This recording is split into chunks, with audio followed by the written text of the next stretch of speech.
তামাক শিল্পের অপতথ্য দিয়ে মানুষকে বিভ্রান্ত করা হচ্ছে বলে মন্তব্য করেছেন বিশেষজ্ঞরা। সিগারেটের ব্যবহার কমাতে সবার আগে অপতথ্য থেকে মানুষকে সতর্ক করা প্রয়োজন বলেও উল্লেখ করেন তারা। সকালে রাজধানীর সামরিক জাদুঘর মিলনায়তনে উন্নয়ন সমন্বয় আয়োজিত এক সেমিনারে বক্তারা এসব কথা বলেন।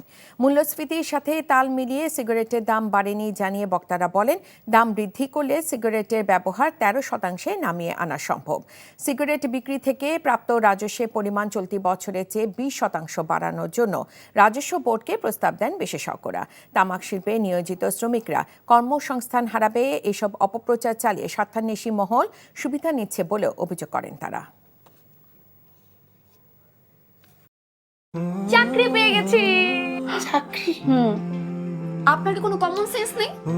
আপনি একটা মানুষের বাসায় ঢুকে পড়ছেন কিভাবে? বাসায় প্রবেশের কি নিষেধ আছে নাকি? এই অসময়ে ছাদে আসার কারণ কি? নতুন করে কারো প্রেমে পড়লেন নাকি? আমি আকাশ দেখছিলাম, আকাশ দেখতে দেখতে হারিয়ে গেলাম, হঠাৎ করে আপনি আসলেন।